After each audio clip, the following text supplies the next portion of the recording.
Good evening and welcome. My name is Julie Fain. I work with Haymarket Books and I have the great privilege of introducing this evening's event. Before I bring up Moustafa, there are a couple of people that we want to thank, Tomsky and many others. We want to thank everyone here at Rockefeller Chapel for sharing this remarkable space with us. In particular, Eden Sabala, Elizabeth Davenport, Matthew Dean, and the whole team. We also want to thank Christine Hurley and the Institute of Politics for co-sponsoring tonight's event. And this event is being live streamed by Haymarket Books on Facebook, so we want to thank Andrew Friend for running the stream and welcome everyone who's joining us online. And we especially want to thank the volunteers who are working tonight to make this event possible.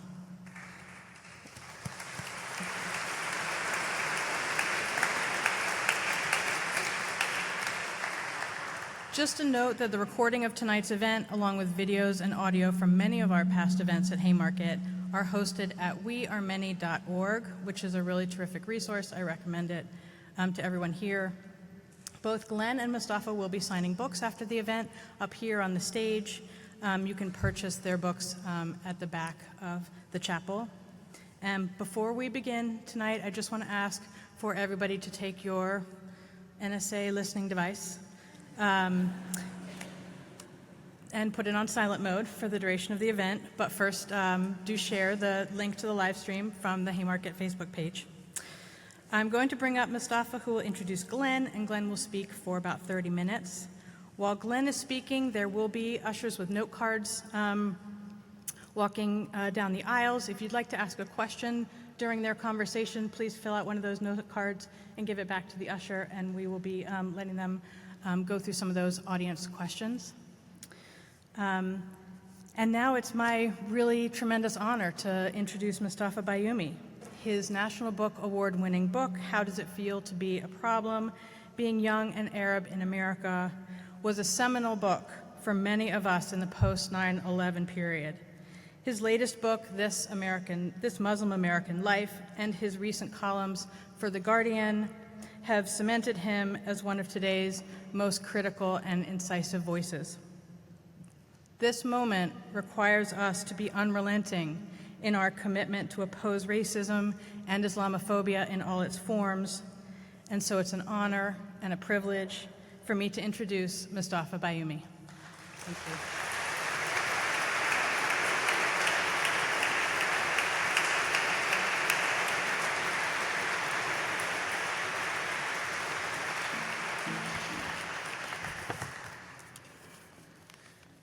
Thank you, Julie. Good evening. Good evening, everyone. How are you tonight? How's everyone doing? It's warm, isn't it? It's just going to get hotter in here, I'm telling you. First of all, I want to begin by really thanking Julie and Jim and Anthony Arnove and Haymarket Books and the Lannan Foundation for allowing me to come here tonight to speak to you and to introduce Glenn Greenwald and to even have a conversation with Glenn Greenwald. It's really quite an honor. It's really, this is one of the most precious moments, I think, that I've had yet this year. And I want to begin with a quote by I.F. Stone in my introduction. All governments lie, but disaster lies in wait for countries whose officials smoke the same hashish they get. Years of the war on terror. We've now entered the later years of the war on terror. How tragic is that? I remember very clearly, for example, one column called Terrorism, the most manipulated, meaningless and manipulated word. Terrorism, he says, is simultaneously the single most meaningless and most manipulated word in the American political lexicon. The term now has virtually nothing to do with the act itself and everything to do with the identity of the actor, especially his or her religious identity. It has really come to mean a Muslim who fights against or even expresses hostility towards the United States, Israel, and her allies. I think we can all see the admirable clarity in Glenn Greenwald's work. Very briefly, he has another column at this time from The Intercept called Why Does the FBI Have to Manufacture Its Own Plots If Terrorism and ISIS Are Such Grave Threats? This is the kind of thinking that I think we need exactly today. Glenn Greenwald is one of the 3 co-founding editors of The Intercept. He's a journalist, a constitutional lawyer. He's the author of 4 New York Times best-selling books on politics and law. His most recent book, No Place to Hide, is about the U.S. surveillance state and his experiences reporting on the Edward Snowden documents. And prior to co-founding The Intercept, Glenn's column was featured at The Guardian, and before that at Salon. He was the debut winner, along with Amy Goodman, of the Park Center I.F. Stone Award, there's Izzy again, for independent journalism in 2008. And he also received the 2010 Online Journalism Award for his investigative work on the abusive detention conditions of Chelsea Manning. For his 2013 NSA reporting, he received the George Polk Award for National Security Reporting, the Gannett Foundation Award for Investigative Journalism, and the Gannett Foundation Watchdog Journalism Award, etc. The awards go on and on and on. Along with Laura Poitras, Foreign Policy magazine has named him as one of the top 100 global thinkers for 2013, and the NSA reporting he led for The Guardian was awarded the 2014 Pulitzer Prize for Public Service. I also had the good fortune earlier in my career to have worked with Edward Said, the late great Edward Said. And Edward Said commented a lot on intellectuals and the roles of the intellectual. And there's one paragraph that I would like to read of Said's that I think really sums up in many ways who Glenn Greenwald is.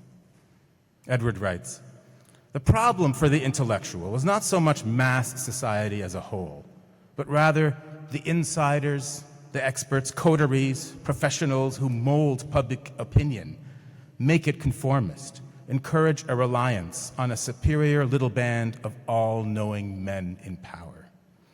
Insiders promote special interests, but intellectuals should be the ones to question patriotic nationalism, corporate thinking, and a sense of class, racial, and gender privilege." That's precisely the kind of work that Glenn Greenwald does. Ladies and gentlemen, please join me in welcoming Glenn Greenwald.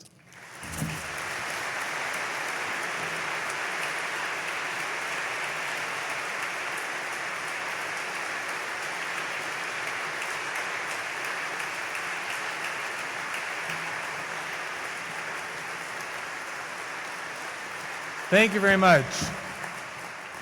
Good evening to everybody, and thank you so much for coming out tonight. Thank you as well to Haymarket Books and to the Lannan Foundation for co-sponsoring this event. They're 2 really extraordinary organizations who do as much as anybody to make sure that the wide range of debate that we should be having and that we're entitled to be having gets aired. And thank you as well to the University of Chicago's Institute for Politics for making it possible to hold this event in such an august forum. I remember I actually spoke here once before. I didn't remember until I arrived. It was back in 2011 and 2012. I did an event here with Tariq Ramadan on the questions of U.S. intervention. And I remember when I got up to this podium, at first it was a little bit intimidating. And then as I began speaking, I actually started feeling really kind of pious. Like this place confers some authority in you to deliver really stern religious dictates. So I haven't really integrated that vibe yet into how I feel here, but if I grow in politics, there's actually a great difficulty in talking about the Trump presidency. There's a lot of difficulties in talking about the Trump presidency, including the fact that you actually have to think about it more than you might want to. But the primary difficulty that I realized exists is the fact that when I would go around and talk about the debates of the Bush administration and the Obama administration, there was sort of a consistency to what the issues were.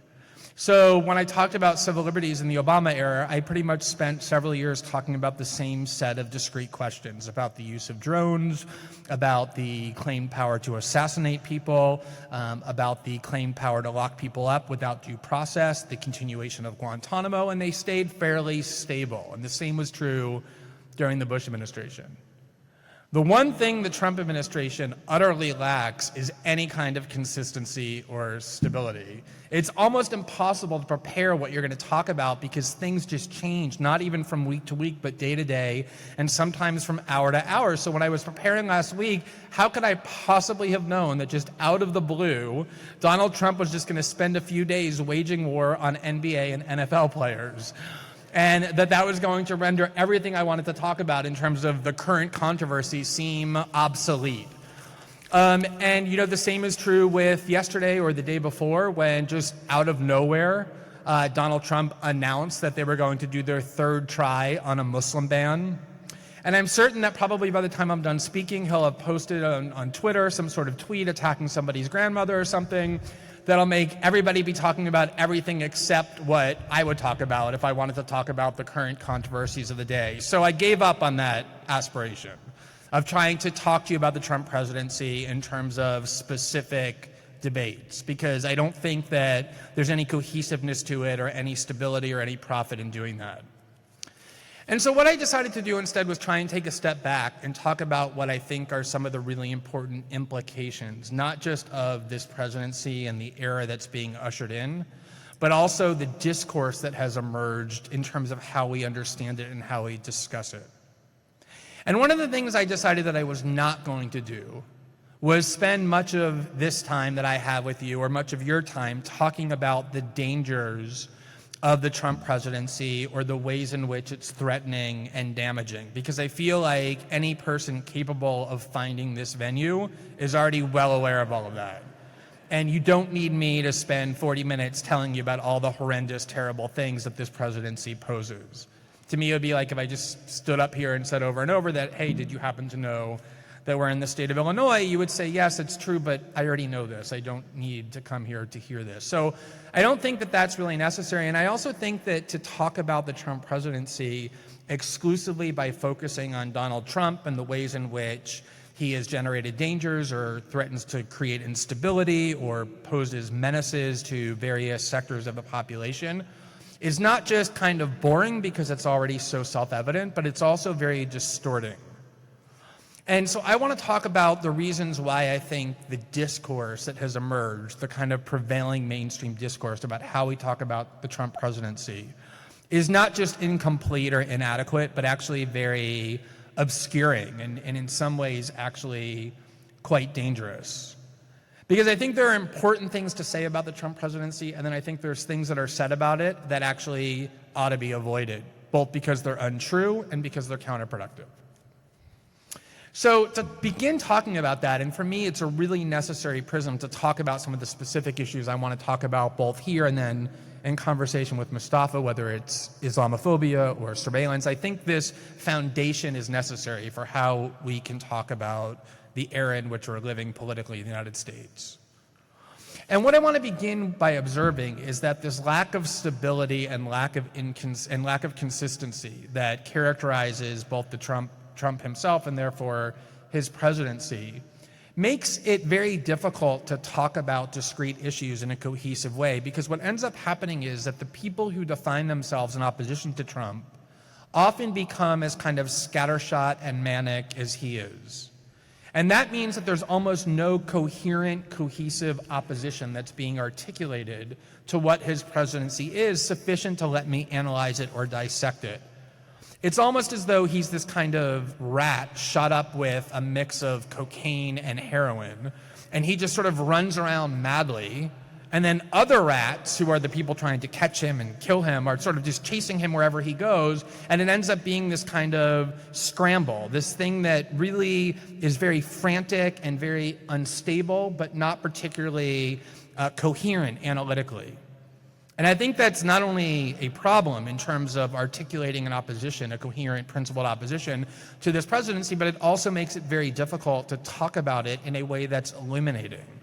So I want to avoid that. I don't want to analyze his tweets. I don't want to analyze particular scandals. Right before I went on, Moustafa shared with me a news article that said that Donald Trump refuses to lift trade restrictions that would enable aid to be sent to Puerto Rico. I could spend the next 45 minutes talking about the outrageous nature of that, but by the time I was done, there'd be 8 other things that he said or did that would also warrant equal amounts of outrage, if not more. So I don't want to play that game, and I don't want to lead you into that either, because I don't think it's very fulfilling.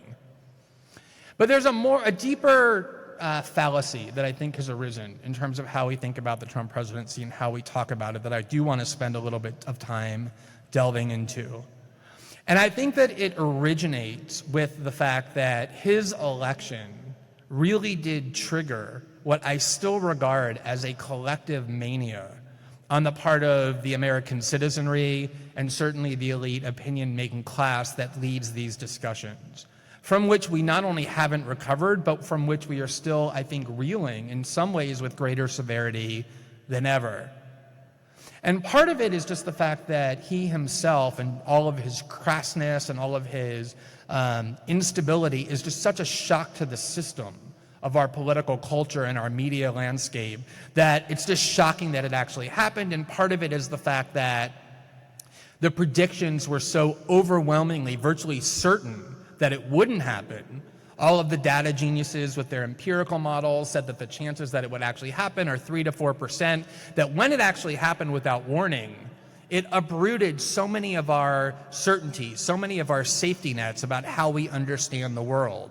It seemed like political analysis and political commentary and statistics and data and everything that we count on to understand the world politically all ended up being proven invalid in a way that has become extremely disorienting to huge numbers of people. It's like being a huge tree and all of it just got uprooted and now it's just flying around in midair looking for something to grasp onto, which I don't think produces very healthy or very fulfilling discourse.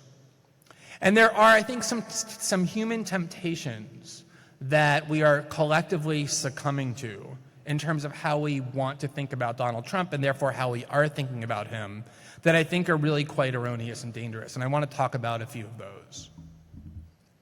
So to begin with, I think that whenever anything unpleasant or even worse, something awful or horrendous happens, it's a natural human tendency to try and think about it as an anomaly, as an aberration, as something that won't continue to repeat itself, as something that was unpredictable, as something that is foreign to our way of life and to the society of which we're a part. Because it's extremely comforting to think that way. It's extremely comforting if you begin with the premise that Donald Trump is authoritarian, that he's racist, that he is devoted to exploiting divisions, that he is dangerous, to think that the society of which you're a part and in which you believe could not possibly produce something like that absent something anomalous or aberrational taking place. That is a comforting idea to believe. And as a result, that really has become the prevailing sentiment of how people talk about the Trump presidency. I'm amazed at how often I hear things like whenever he says something xenophobic or bigoted or threatens militarism, people say, that's not who we are, that's not America. Xenophobia and bigotry and militarism are not who we are. These are radical, almost unrecognizable departures from what we know our country to be. And there's so many amazing examples of that happening. I think my favorite one is when Trump invited General Sisi of Egypt to the White House. And there was all of this commentary, including, I have to confess, an article in The Intercept where I write, which treated this as some kind of huge violation of everything that America stands for. And I remember all of these articles being written saying, how can Donald Trump violate and depart from decades of bipartisan precedent by standing next to and embracing a human rights abuser? This isn't something that American presidents do. And people were saying this with a straight face, notwithstanding the fact that literally in 2009, Hillary Clinton, when she was Secretary of State during the beginning of the Arab uprising around the Middle East, when asked about the U.S. position toward Egypt, said, and I quote, "General and Mrs. Mubarak are extremely good friends of my family, and I look forward to seeing them in the United States the next time they visit." And in 2013, when President Obama was on a state visit to India, he literally cut it short to fly to Saudi Arabia to pay homage to the Saudis when King Fahd died. And of course, the entire history of the post-Cold War American policy in the world and post-World War II approach to support dictators whenever it served our interests was somehow instantly obliterated in order to pretend that what Donald Trump had just done in embracing the Egyptian dictator was a radical departure from American precedent. And there was an article just 2 days ago, actually, that I saw as I was traveling here and planning to make this point that actually might have supplanted the Sissy example as my favorite one yet in this genre. It was a Washington Post article. You can go and actually look at it. It was from just 2 days ago, I think, September 24th. And the headline of it was, and this is a very faithful headline to what the article actually says, it says, "New Trump rules could put guns in the hands of dictators," which is something the United States had never done before the election of Donald Trump. It's something that we ought to be shocked and horrified by. Now, I don't want to overstate the point too much because there are actually uniquely horrific aspects to the Trump presidency. Generally the ones that get the least amount of attention, such as the very quiet but very tenacious rollback of all kinds of regulations and limits on what businesses can do in terms of harming the public, which get virtually no attention. Those are very real and very unique actual changes that are quite radical in terms of what's taking place. And certainly a lot of his rhetorical techniques that do get a lot of attention are unique as well, as are some of the specific discrete threats he proposes, often unsuccessfully, to impose on populations. So I don't want to overstate the case and pretend that nothing he's doing is a unique threat, but the overall ethos of the administration and of Donald Trump himself, despite his inability to prettify it with good language, I think is much more of an outgrowth and continuation of American political life than it is some kind of radical departure from it or aberration of it, even though it's much more pleasant to believe the latter. And I think the problem with embracing that myth, as pleasing as it is that it really distorts what the American political landscape actually is and what it generally does, both before Trump and then one day once he leaves. And so I think it's really important to avoid that temptation to think in ways that are more pleasant. There's another aspect of this mentality that I also think is important to note, and that is, it's a related one, but it's the idea that America would never produce somebody like Donald Trump. Therefore, we have to look at some kind of a foreign villain to explain how something like the election of Donald Trump could possibly happen.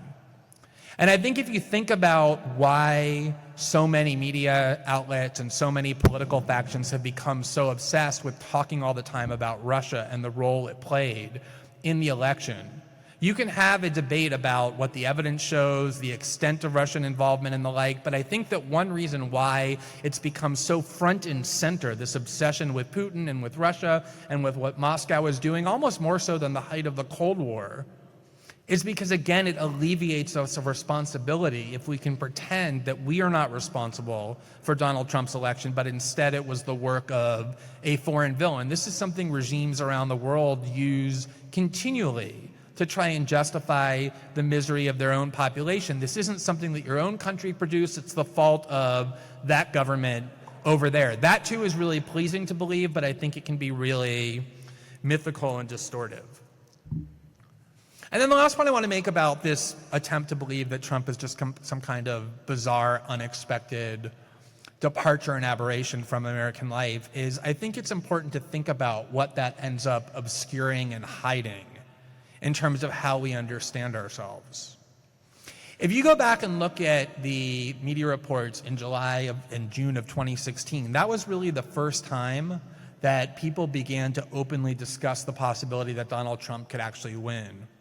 And the precipitating event for that recognition was the passage of the Brexit referendum in the United Kingdom, which was, in some senses, almost as unexpected as Donald Trump's election, even though the polls actually were closer.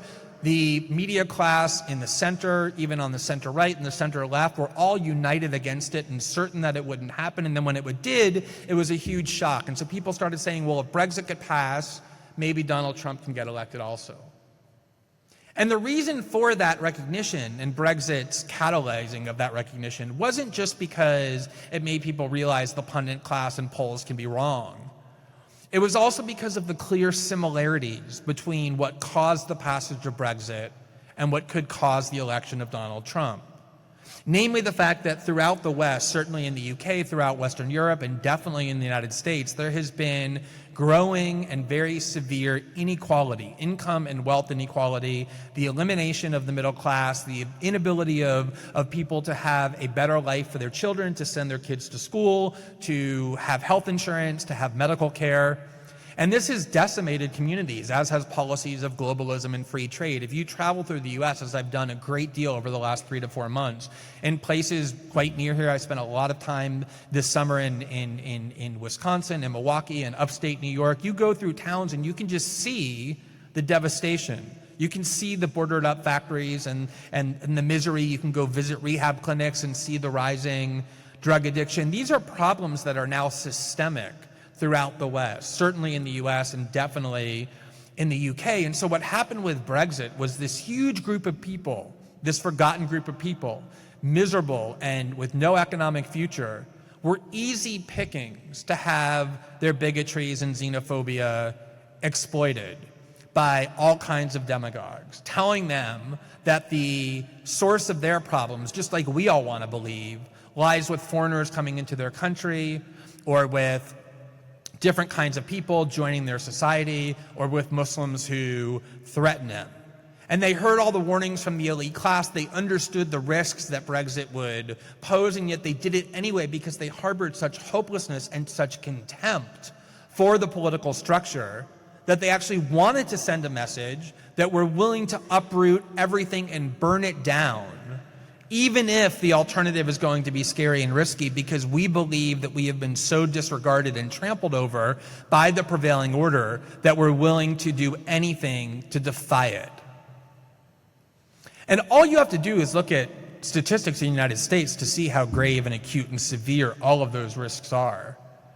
And that's not to downplay the role of bigotry and xenophobia and racism and Islamophobia. It's actually to highlight those risks, because those risks and those passions are so much more easily exploited when people feel anger and hopelessness and grievance. That's when they become vulnerable to demagogues. These are really complicated and systemic problems that the West now faces in terms of the tens and hundreds of millions of people who have been left without any kind of economic hope for their future.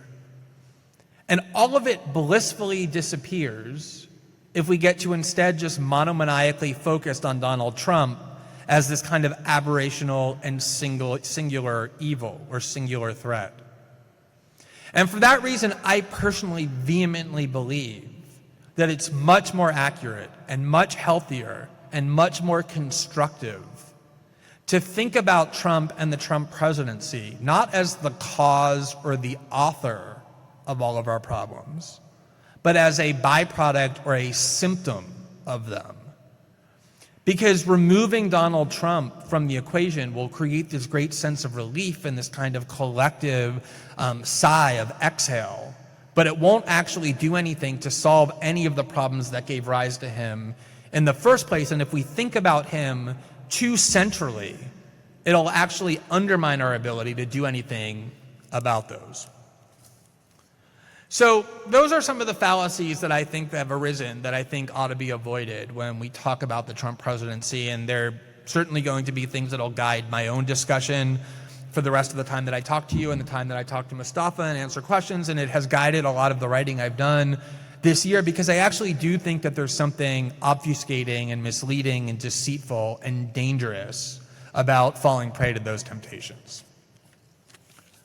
So now I want to talk a little bit about some of the specific issues that I think are really worth highlighting in the Trump presidency, and sort of try and deliver on the promise of the title of this event that was chosen by somebody else, not by me, which was, what is it, Islamophobia and surveillance in the Trump presidency or something like that. I'll touch on those a little bit, I promise.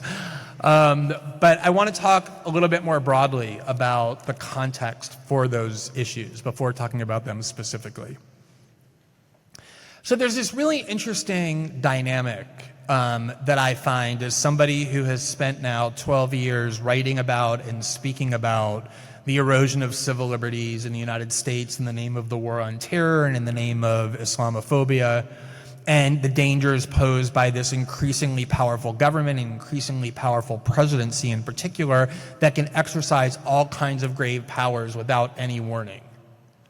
And the irony is this. I remember really clearly in 2005 when I began writing, 2006, 2007, I used to be really indignant because I was super naive then about the fact that Republicans and conservatives weren't more opposed to this wild expansion of government power in the name of terrorism, because in my naivete, I always thought that they actually took seriously all that stuff about limited government and individual rights, and I couldn't comprehend how it was that just because there was a Republican in the Oval Office, they were willing to sanction these wild, expansive powers that were literally unchecked. And so I always used to say to them, look, imagine your worst nightmare. I know that you love George Bush. He's a wonderful, benevolent evangelical. You identify with him. You think he wouldn't do anything terribly wrong. But imagine one day your worst nightmare actually occupies the Oval Office, like Hillary Clinton or someone like that. Do you really want that person, a Democratic president, a liberal president, however you think of them, to actually wield these powers? And I always thought that one day there was going to be this awakening, and they were going to say, wait, if I endorse them when Bush is in office, I'm also going to have them when Clinton was in office, and by then it'll be too late. But that never worked. Partisan loyalties are way stronger forces than rational discourse, I learned really early on. But nonetheless, I was persistent and tenacious, and I tried that during the Obama presidency as well, when I would say to Democrats, are you really comfortable endorsing the idea that the president can target anyone he wants, including U.S. citizens, for assassination without due process? I know that Obama will use this in the gentlest and most magnanimous way, but like, what if one day Newt Gingrich or Michelle Bachmann or whoever is your worst nightmare actually occupies the Oval Office, and they'll have these powers and then you can't do anything about it? And that too totally fell on deaf ears. I don't think I changed one mind with that argument. And yet now, lo and behold, we have the best and the worst vindication possible for that argument, because everybody's worst nightmare now does occupy the Oval Office. A person who is literally without, I mean, it's true, he's literally a human being without any kind of redeeming qualities. I always remember that when I was growing up, my mother would always tell me, she would always warn me not to judge people too harshly, and she would remind me that, like, look, even Hitler liked dogs. Like, every person's complicated, and people have some good parts, you just have to search for them.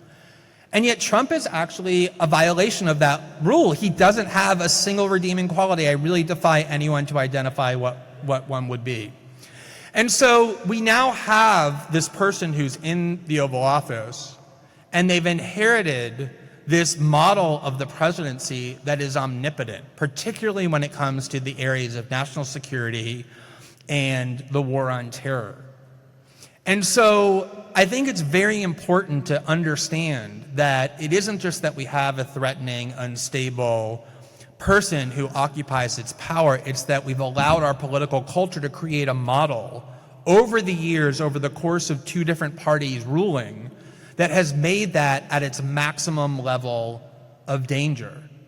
It's very difficult to talk about civil liberties in the era of Trump without understanding the context that the reason why civil liberties are so endangered is because we've allowed a model to take hold because we trust individual leaders that say that presidencies and the executive branch have virtually untrammeled power in this area.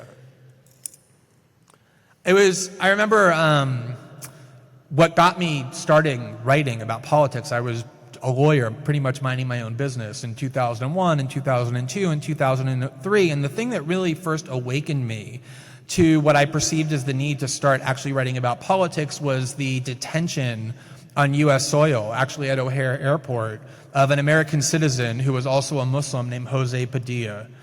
And what the Bush administration did was they went to Chicago Airport after he got off the plane. They arrested him. John Ashcroft was the attorney general, and he held a press conference when he was actually in Russia, and he said this is a dirty bomber. He was trying to detonate a radiological weapon in the United States, and we're not going to try him with any charges or any crimes. We're going to put him in prison and decree him by executive order to be an enemy combatant.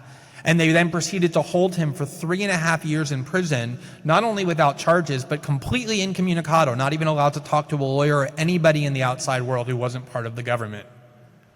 And what shocked me about it at the time wasn't just that that was done, because that's been done before, but it was the almost completely muted response. Almost nobody cared or thought that that was disturbing or radical. And so that was the framework that got me wanting to write about politics and become a journalist, was the idea that these radical powers were being introduced with almost no opposition.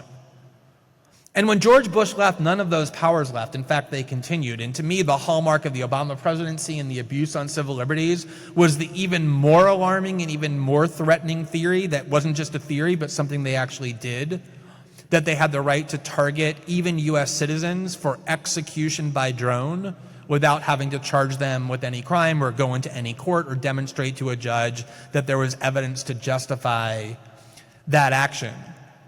And so you see this continuity, this escalation that didn't begin in January of 2017, but was cultivated over the last 16 years. That is what has made Donald Trump so dangerous. Because if we had a system of checks and balances and an idea that presidents can abuse their power and therefore have to be checked, the danger that he poses would actually be much more limited.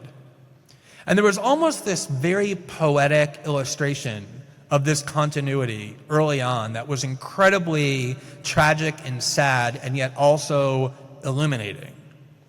As probably a lot of you remember, the first military action that Donald Trump ordered was a commando raid in Yemen on what he thought was a base of al-Qaeda operatives. And he sent in SEAL Team 6, the storied SEAL Team 6, and they utterly botched the raid, and they basically ended up massacring 30 civilians. And among the dead was an 8-year-old girl whose name was Nawar, who was the son of Anwar al-Awlaki. And I remember there was this picture of her that they instantly published of a cute, incredibly sweet girl in this red dress, and it moved people emotionally, and all the people I had been banging my head against the wall for the last 8 years, called Democrats and liberals, trying to be concerned about these kind of issues, suddenly rediscovered their anger over civilian deaths and said, again, this is not something that we in America do. We don't go around massacring civilians in Yemen. That's just not what the United States does. And what was so kind of poignant about that event was that almost to the day, 6 years earlier, in 2011, her 16-year-old brother, Abdurrahman al-Awlaki, was killed in a drone strike ordered by President Obama just 2 weeks after a drone killed his father, Anwar al-Awlaki. So we were treating this massacre of civilians as though it was this unique Trumpian innovation that he had pioneered aberrationally, when in fact her teenage brother had been killed just 6 years ago by the prior president. And I think that it's extremely important to understand that all of these civil liberties issues and all of these issues of executive power that have led to things like this asserted Muslim ban without any act of Congress stems from and arises from this systemic development that collectively we allowed to take root. So I just want to talk a little bit about the issue of surveillance and its relationship to Islamophobia, because it actually has a really personalized meaning for me. And I just want to share with you kind of a personal anecdote about my own work on these issues that for me was really enlightening, and I hope will be for you as well. So I've been writing about the dangers of surveillance for a really long time, way before I ever talked to Edward Snowden and got hundreds of thousands of top secret documents that I reported on. I was writing about it in 2007, in 2008, in 2010 and 11. And one of the difficulties of writing about surveillance and the threat that it poses to individual privacy, particularly in the internet age, is that it is very hard to get people to care about their own privacy. And the reason it's hard to get people to care about their own privacy is because, unlike, say, healthcare or the ability to feed your children, the urgency of which is immediately obvious, privacy is a much more kind of abstract and ethereal value. It takes a lot more work to understand why it matters. It's actually really elusive. And even when I was advocating its importance and urging people to act to defend it, I was actually having a hard time articulating why people should care so much. And the barrier I would run into is one that I'm certain all of you have heard many times, and probably some of you even share, which is something along the lines of, look, if you're a terrorist who uses the internet to plot terrorist attacks and kill innocent people, or you're a pedophile looking for child pornography online, or you're some kind of violent criminal who plots using the internet to kill people, then of course it's understandable that you don't want the government reading your emails and listening to your telephone conversations and otherwise monitoring you. But since I'm not a person who does that, since I'm not a terrorist, since I'm not a pedophile, since I'm not a violent criminal, I really don't mind if the government monitors my emails and listens to my telephone conversations, because I'm not a bad person. I just don't have anything to hide. And I'm sure that's something that you all have thought about or at least heard many times. And I had a lot of trouble for a long time thinking about why that was invalid and convincing people, finding a way to convince people that that was invalid, why they should actually care. And one of the things I realized ultimately is that the people who say that don't even believe it themselves. Like, everybody has things to hide. There are things that you're willing to tell your spouse or your psychiatrist or your lawyer or your physician or your best friend that you would be mortified if anybody else knew. There are people all over who say that, who nonetheless do things like put and use locks on their bedroom and bathroom doors, or they put password protections on their social media and their email accounts. Every time anybody has ever said that to me, I'm not a bad person, I have nothing to hide, I always do the same thing. I take out a sheet of paper, I write down an email address, and I say to them, this is what I want you to do when you get home. I want you to email to me all of the passwords to your email and social media accounts. Like, not just the nice, respectable work ones in your name, but all of them. And I just want to be able to troll through them and see what it is you're doing and publish whatever it is that I think is interesting about what it is that you're saying and doing, because there's no reason you shouldn't do that. After all, you're not a bad person, you have nothing to hide. And to this day, not a single person has taken me up on that offer. It's a very lonely and desolate place, is that email account that I give out. Nobody ever emails me there. And what I really understood and discovered is that we all understand intuitively why it is so critical to have places that we can actually go and be free of the judgmental eyes of other people as we think and speak and act and explore the world. And what helped me so much to understand this was a series of tours that I did in 2008, 2009, and 2010 with various Muslim groups in the United States, because I was writing about civil liberties and torture and surveillance and Guantanamo in Iraq. And so I didn't have a very big readership. I had just started writing, and a lot of my readers were Muslim, and I toured with a lot of Muslim groups to Muslim communities around the United States. And one of the things that I heard as I did that, as I spoke about civil liberties, first under Bush and then Obama, was something that really clarified this whole issue for me in time to be able to articulate it once I did the Snowden debate. So many people, when I would go and speak in Muslim communities, would come up to me afterwards and say, and it was a much smaller audience than this, much more intimate, there was a lot more time to talk, and they would say, it's hard to explain how difficult it is to be a part of a community where you know that you're just susceptible to being watched and surveilled at any time. People would talk about how when someone new showed up at a mosque, instead of being able to welcome them and embrace them as a new member of the community, they would instead regard them with suspicion, thinking that they were probably or possibly an informant. I heard so many times young college students who were Muslim talk about how they were reluctant to engage in vibrant political debates with their friends and with their fellow students at university, something that is the hallmark, the essence of the academic experience, because there were so many material support cases that use people's political speech as evidence that they were terrorists or that triggered FBI scrutiny. I heard so many times people saying that they were afraid of what websites that they would visit or what political causes they would support or what charities they would donate to or give their time to, because of the fear that the government would ultimately regard that as some sort of nefarious or potentially criminal activity.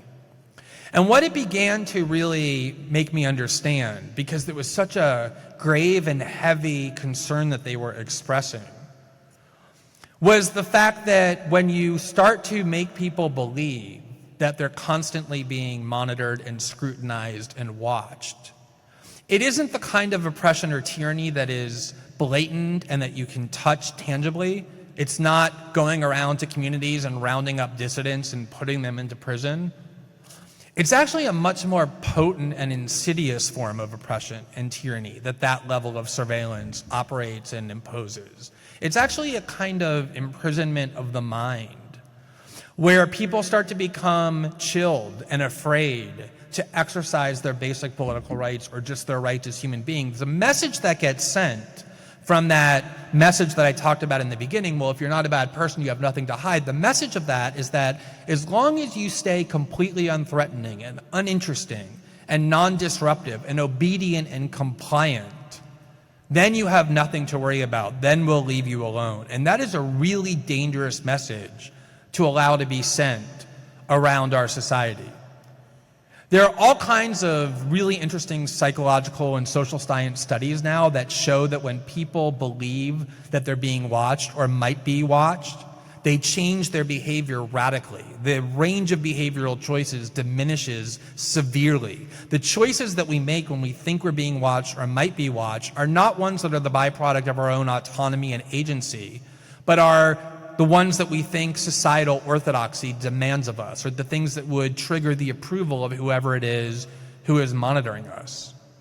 And this really erodes a core human freedom, because it's only in that realm of privacy where we think we can go and not have other people watching do things like dissent and creativity and individuality reside. A watched society is one that is really conformist and submissive and obedient.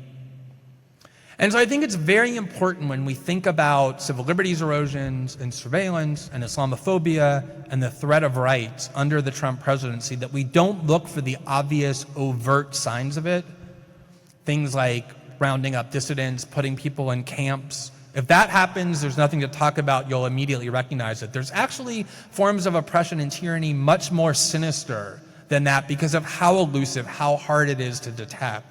And I think that's really the ones that we have to worry about much more.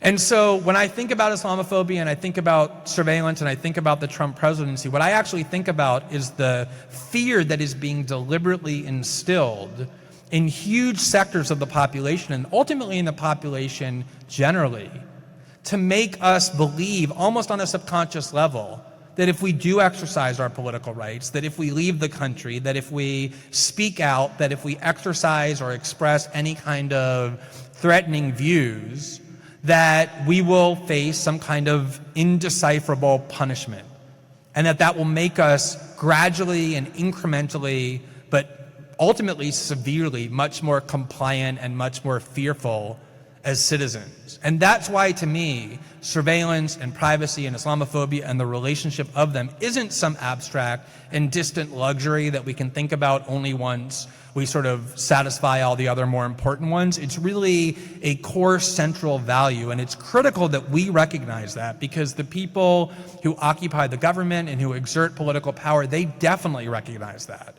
And that's why these kind of powers have become such a priority to them, and hopefully it'll become a priority for us as well. So with that, I thank Landon and Haymarket again, and thank all of you for bearing the heat and listening, and I look forward to talking to Moustafa and to all of you as well. Thanks so much.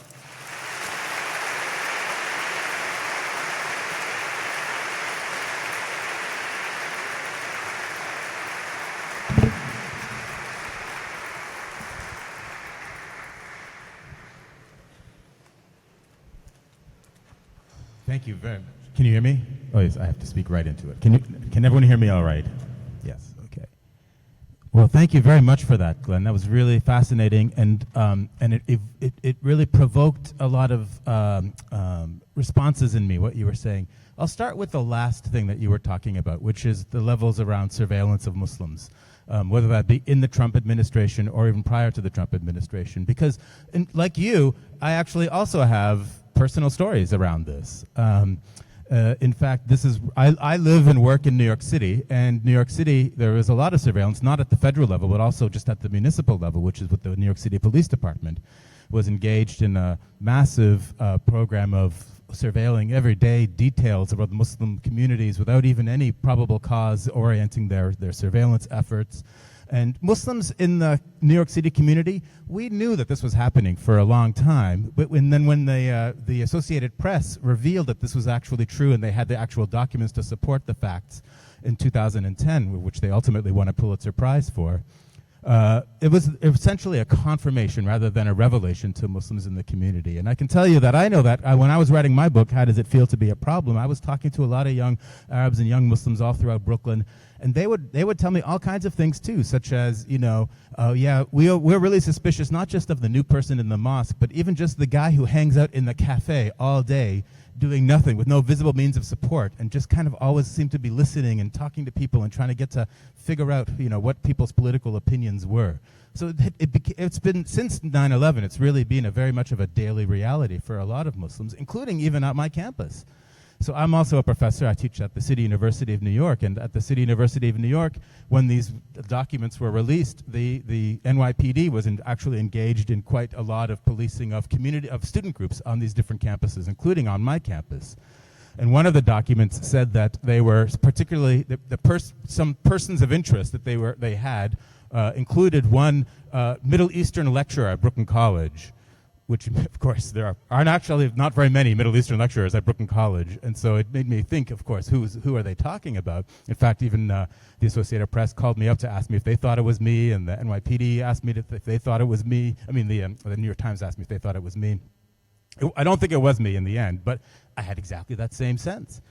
And not only that, but then years later, several years later, about 2 or 3 years later, more revelations were released, illustrating that even after all of this information had come out, that the NYPD had sent again an undercover officer onto the campus of where I teach, and this completely alienated the students once they found this out as well. This is a woman who had ingratiated herself into the Muslim communities on campus. She said that she was Turkish, had grown up secular, was trying to figure out what her Muslim life was going to be like, and she was going to weddings with these young students but also hanging out with they had this community, they had the student union movement. So they were trying to actually unite all of the progressive causes under one umbrella, the Black Lives Matter, the Muslim Students Association, etc.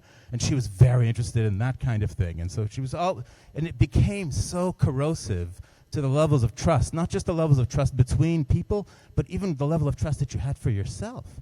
So the students, I know these students personally, and they told me things like, well, when this happened, we got really afraid. I mean, I was also afraid, one student told me, that people would start to think that I was an informant. So you become even the psychological damage is enormous, as you were suggesting. And it reminds me very much of what Elaine Scarry wrote a long time ago in the early 2000s.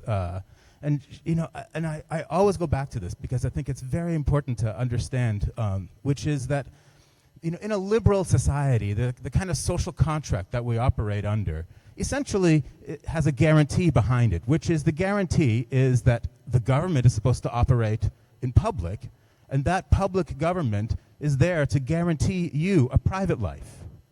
But since the war on terror has begun, that contract is being flipped entirely. So now it's the government that demands complete secrecy, and we can have innumerable examples of that. But it's the government that demands complete secrecy and wants complete access into your private life.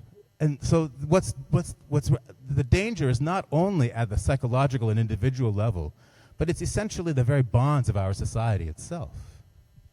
Right. I mean, so I think a couple of interesting things from that. One is, if you notice, everything that Moustafa just talked about, these are not things that at all arose during the Trump administration. These are all developments that were cultivated and implemented for many years prior to that. Obviously, the reporting that I did on the ubiquitous surveillance state took place at a time when the idea of Donald Trump as president was unimaginable, even more unimaginable than it is today. And so I think it's extremely important to note that all of these dangers have to be understood and seen as separate and apart from the Trump presidency. If anything, he accelerates the danger, he intensifies it, but in no way is he the cause of it, nor would removing him eliminate it. The other thing I want to say about surveillance is that, it's funny, I when I was writing about surveillance for a long time, I never wanted to mention the George Orwell novel 1984 because it seems so banal. It's like we all read it when we're 15, and you like to think that you're a more sophisticated political commentator and you've moved beyond the 9th grade in terms of how you think. And the reason why there's like an embarrassment to talk about 1984 is because if you raise it, you'll see this. People always assume that 1984 was actually about something completely different than what it was really about, and they misremember Orwell's warning. If you talk about 1984 in the context of contemporary surveillance debates, what people will say is, well, we have nothing to do with 1984. In 1984, there were monitors in everybody's home that were watching people at every single moment. And it was ubiquitous surveillance. They were constantly being scrutinized. Every word they spoke, every word they wrote. And that's not true for us. The government's not listening to every one of your phone calls. They're not reading every one. Well, they may be reading every one of your emails. But the average person, they're not reading every word that you ever write because it's impossible to do so. And therefore, 1984 has no relationship to me. But if you actually go back and read 1984, as I've done a couple times in the last few years, as this debate has become an increasingly important part of my life, you actually find that it's exactly the opposite. The warning that Orwell was issuing was the complete opposite of what I just described. The narrator of 1984, Winston Smith, when he describes the surveillance state that had been created and the purpose of the monitoring devices that were placed in everybody's home, he says specifically, because the monitor is opaque, you can't actually know when it is that they're watching you. He says, in fact, you don't even know if they're ever watching you at all. But the fact that they could be watching you at any time means that you have to assume that you're always being watched, which means that you act as though you're constantly being monitored. And that was the tyranny that Orwell was describing. Why it was so dystopian was because, as I said earlier, it becomes a prison of the mind. And I think one of the hardest parts about talking about this is that different people have much different experiences and perspectives with it, which is why it was so enlightening for me to go around and speak to Muslims about their own experience in post 9/11 America.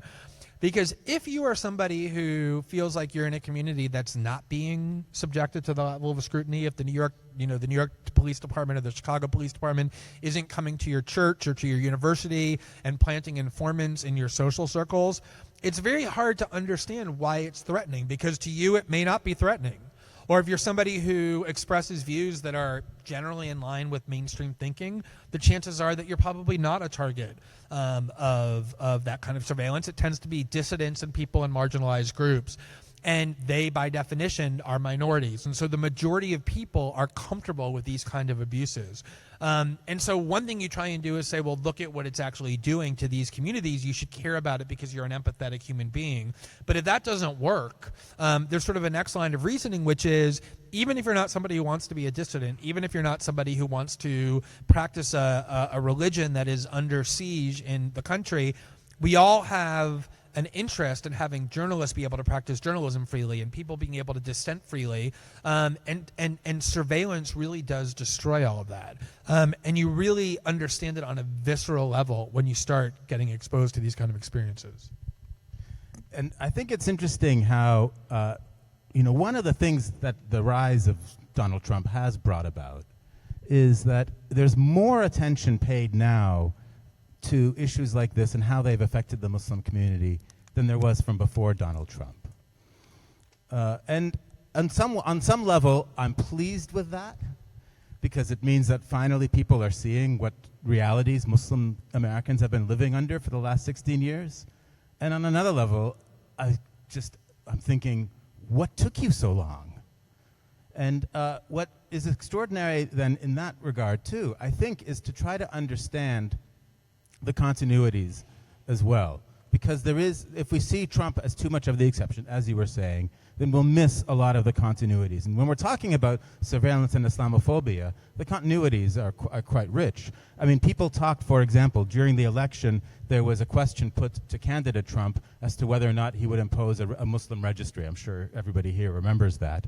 And then he said, of course he would. And the general outrage was extraordinary, as if people had completely forgotten that in fact, George W. Bush had done exactly that for Muslims who were coming into the country under the program of NSEERS, what was commonly called special registration.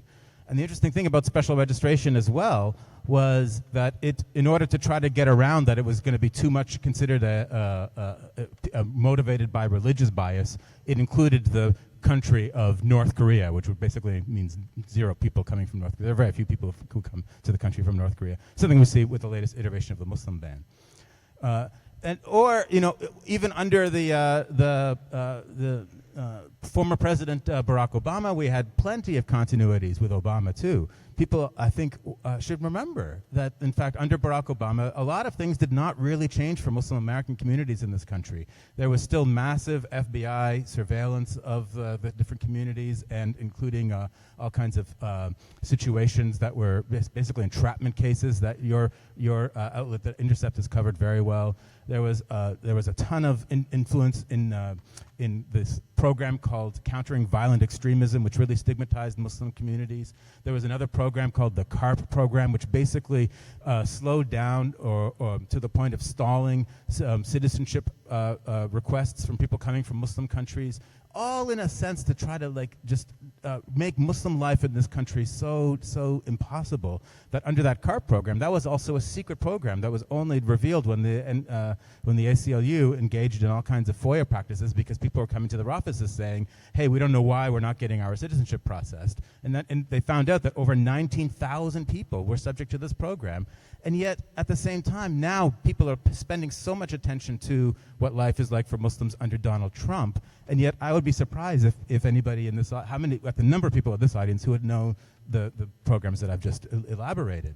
So I don't know. What do we think about sort of political memory and the longevity of memory in the war on terror?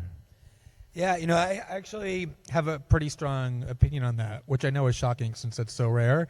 But I actually think it's kind of fool's gold to get excited by that. I was just as moved by all those pictures, for example, in February when the Muslim ban was first unveiled, of tens of thousands of people spontaneously congregating at airports to support taxi drivers, originated protest. And there was a part of me that was thinking wow, this is so nice. Americans have decided that they're now against Islamophobia. I'm so happy to see this. And part of why I'm actually quite resistant to that is because of my own experience in writing and in being an activist on these issues, which I alluded to a little bit earlier. I mean, when I first started writing during the Bush years, I was primarily focused on civil liberties. I had been a lawyer, so I wasn't writing about imperialism and war and Islamophobia. I was writing from a kind of narrow legalistic perspective about due process and search warrants and the like. And the reason I developed a readership so quickly was because Democrats and liberals who had a big platform became very supportive of my work. Oh, look, he's doing such important work in defense of civil liberties and against due process-free detentions, and they were all my allies and my supporters. And I remember feeling very friendless starting right around January 20th, 2009, when Obama would do things like defend the policy of imprisoning people in Bagram without due process and continued Guantanamo, and his plan for closing Guantanamo was simply to shift it onto American soil, and began droning people indiscriminately. He bombed, by the end of his presidency, 8 Muslim countries, dropped 20,000 bombs in 2016 alone. And I remember writing about that and thinking hey, where did you guys go? I feel so lonely here, come back. And they didn't. And so I think that it's very important to understand how much partisan opportunism drives so much of our discourse and our activism. And so I think it's very tempting to think that Americans are now bothered by Islamophobia because they protested Donald Trump's Muslim ban, just like it was easy to think that they were bothered by things like Guantanamo and torture and the war in Iraq and militarism because the Democrats protested under George Bush. And what you found is that when you removed George Bush, the anti-war movement disappeared in the United States, even though there was still a strong need for it, as did the movement for civil liberties. And what I'm very concerned about is that, say one day Trump resigns or he's impeached or just he expires in office naturally or expires in the other way, and Mike Pence becomes president. Do we think that Mike Pence is going to get into office and say, I've had enough with the xenophobia and Islamophobia. These policies must end? No, he's not going to do any of that. It's going to continue, as will they continue if there's a newly elected president. And what I'm worried about, that it's all because it's also contingent upon Trump and associated with him, that the protest and the pushback will disappear even though the policies won't. And in some weird paradoxical way, I actually view American democracy as stronger now than it has been probably, I would say, maybe since the 60s. Because look at all the different institutions that had been so dormant and submissive that are now so vibrant and active, whether it's the media, which has decided that, like, when political leaders lie, they're supposed to say so, like a huge revelation, or the courts, which have understood that just because a president says the words national security doesn't mean that you just succumb to whatever it is they want to do. I mean, courts have repeatedly invalidated his policies, and most impressively of all, citizen protests, people marching in streets and uniting.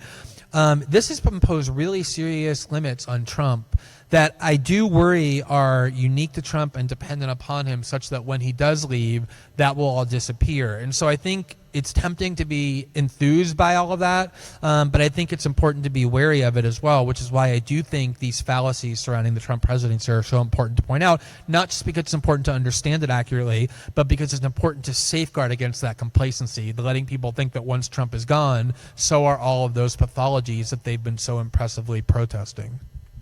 One of the things that your comment now just makes me think about is the role of the courts here. Because if we think about, and specifically too, because I'm addressing somebody who used to work full-time as a lawyer in the past, right? But specifically, I want to think about it in terms of the Muslim ban 3.0. Because I think you're right. When we had Muslim ban 1.0, it was incredible to watch those street protests and to participate in them. And I know people who were organizing them in New York City, and they were, they expected they'd get maybe 500,000 people. They had 10,000 people there. Some guy from Long Island sent them pizzas. It was like this incredible moment, right? And then everybody went to the federal court, like in front of the courthouse in Brooklyn, because that was where at first ACLU was hearing the first challenge to it, and which was successful. And it just felt like there was this galvanizing feeling in the air that was really going to change things. And then I feel like the courts used a lot of that energy for their rulings. But in this country, we have a lot of deference for the rule of law, like an incredible amount of deference for the rule of law. And so when the Supreme Court then ruled in the summer that in fact the Muslim ban should go forward, albeit modified, and now they're probably going to take it off of their even calendar in October because of Muslim ban 3.0, and there's in fact no street protests from this new version of Muslim ban 3.0, it's almost like the legal system has actually, in a way, sucked all of the activist energy out of what was, in fact, a real challenge to some of Donald Trump's authority. So just a couple of things about that. One is one of the really odd phenomena of the Trump presidency and the discourse it has ushered in. It has really revitalized this extreme form of jingoism and nationalism. So, as I was saying earlier, the prevailing sentiment of we're America, this isn't what we do, is very much based on this conception of American mythology and American exceptionalism that has really been given a new force of life in the Trump era. This idea that America stands for certain values that are being vandalized and degraded by having someone, this like boorish, narcissistic oaf in the Oval Office. And it has really kind of regenerated this rhetoric about, almost like Ronald Reagan's 1980s rhetoric about America being the shiny city on a hill.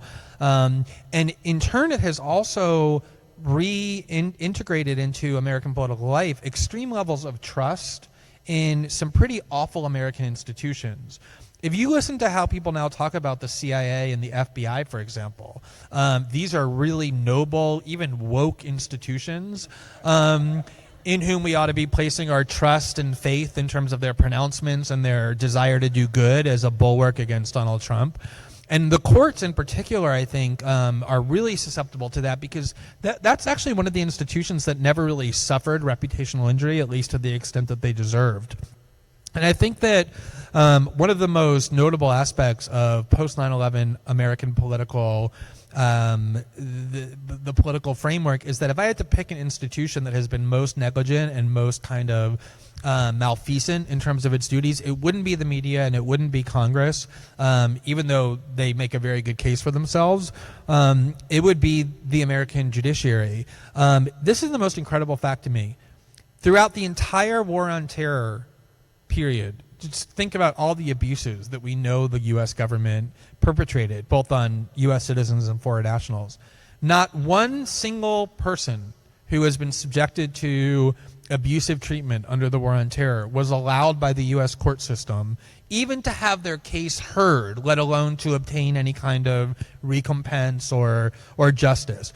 People who were the victims of terror, of torture rather, who the U.S. government recognizes were innocent, people who were kidnapped off the streets of Europe and sent to Syria and other places to be tortured, they all went to the American court system to sue the U.S. government for their violation of their human rights. And the minute the Obama administration or the Bush administration went in and uttered the word secrecy or national security, the courts threw them right out. It's an incredibly conservative and incredibly deferential judiciary that nobody should be placing their hopes in. And yet I think you're exactly right. I think we are now, because of what I talked about before, what has been impressive pushback, married to this very like jingoistic, nationalistic sense that Donald Trump is vandalizing this precious gem called the United States, which used to be so noble and benevolent and aggressive in defense of democratic values and human rights. When you take those two prongs of thinking, the result is almost this kind of religious-like faith that the courts are going to save us,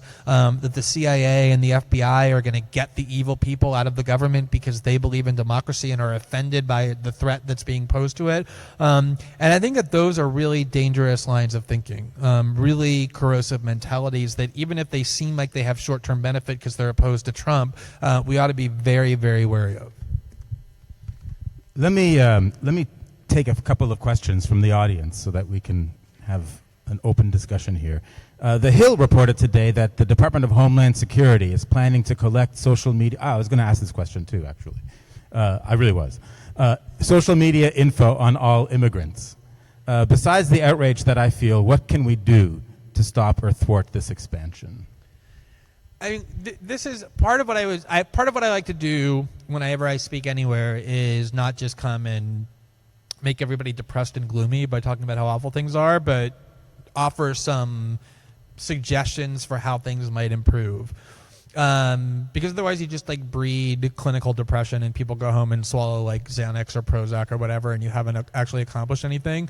And I was thinking about how to do that in terms of Islamophobia and surveillance. Like what can you tell people could be positive or possible ways to improve it?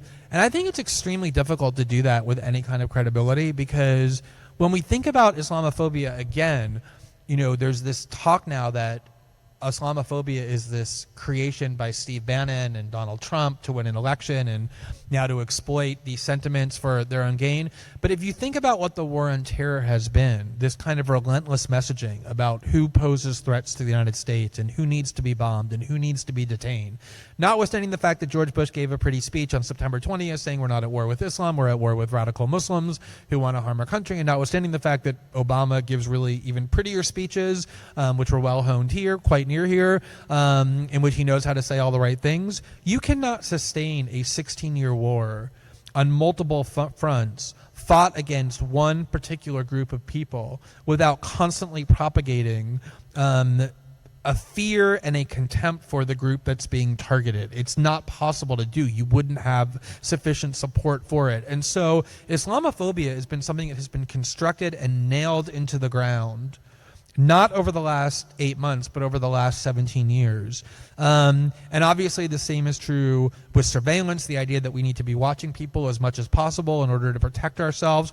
And so really, as unsatisfying as it is, the only way that we can do anything about it is to do the hard work of dissecting and dismantling the discourse that has enabled these policies to take hold. There's no magic bullet for it. There's no recipe that will just cause it to come crashing down. It's just doing the hard work of persuading people.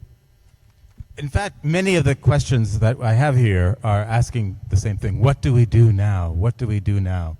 And my answer to that often, too, is twofold. The first is, I believe that each of us has his or her own individual talents, and politics and forging your own future society should actually be fun rather than a burden. So I would, I would suggest that people take their own talents and work towards trying to figure out how you're to make a movie, make a podcast, engage in that kind of critique. But instead of looking for other people to tell you what to do, find it inside of your own talents, and I think that's the first way to go. But the second thing for me too, I think it's also very important, and there's a danger even in our conversation tonight, is that we see things very separated from each other. So that we'll see questions of surveillance only as addressed to Muslims, for example. We won't see the connection, say, between the surveillance state and an aggressive police force that over-policing of our society that engages in stop and frisk and the wanton murder of poor people and black and brown people. And there's clearly a relationship between those things. So, and until we can actually draw those connections and move over those transoms, then we're each going to be only involved in our own struggles at the same time, too. So I think the other thing that's really important is that we reach out and connect all of the different struggles that we see and understand how they're connected. Because the fact is that the powers that be, they do understand those connections very powerfully, and they exploit them all the time.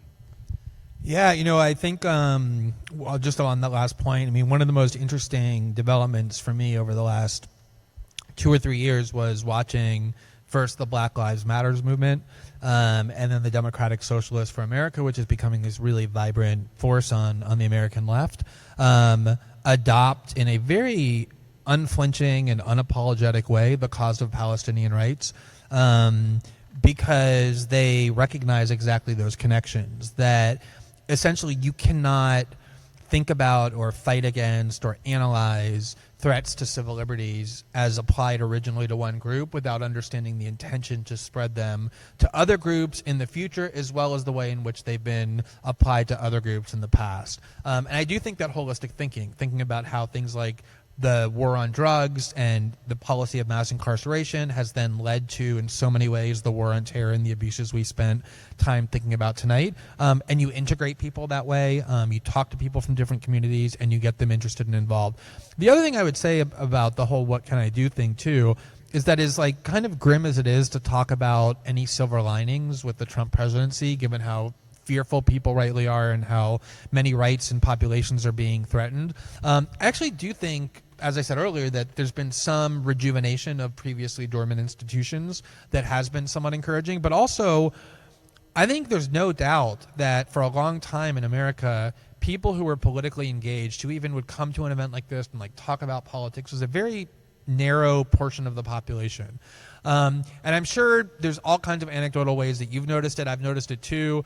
People who I became friends with on Facebook when Facebook first started, who were friends of mine from, I won't even tell you how long because I'm going to feel old, but a long time ago from high school, who have no interest in politics, with the election of Trump began talking about politics constantly on their Facebook streams, or the way in which it invaded football this last weekend, or the way in which late night comedy shows, which are notoriously uncontroversial and steer clear politics, have now made politics front and center to what it is they do, because of how engaged people are, in part because they're afraid, in part because some of them are galvanized by Trump's rhetoric in a way that they support it. But that divisiveness has created this kind of political engagement and passion that I think presents a really unique opportunity. As some of you might know, I live in Brazil, which is a country that is just a political mess in a way that almost makes the U.S. look stable and sane and sober. Everything is unraveled. The entire oligarchical class is going to prison. The political class has been exposed as systemically corrupt. Trust and faith in institutions and certainties about life have collapsed. And within all of that now lies this opportunity to create a new kind of politics, because people are listening and engaged for the first time in a way that previously they thought they didn't have to be, because they could just trust the system to sort of take care of itself. And I think that level of certainty and safety and comfort has collapsed for a lot of people in the U.S., as I began by talking about with the election of Trump, and then as his presidency has evolved. And those are really bad things that have happened that have caused that. But I think you can look at the opportunity it presents, that there's millions, probably tens of millions of new ears open for the first time about the kinds of discussions that we're having tonight. And you don't have to sit on a stage and talk to 1,000 people or be able to write for 500,000 people in order to make a huge impact. You can participate in groups, you can participate in protests, and you can just have conversations with people, and you never know the ripple effects that those will produce. And I think it's extremely important not to underestimate your own abilities to act as an individual, to persuade people, to change things, to use the internet, to find ways to affect the kind of reforms and changes that you're all asking about. Well, I think that's a perfect place. By the way, if anybody wants to email Glenn all of their social media information, I'm sure he'll give you the email address.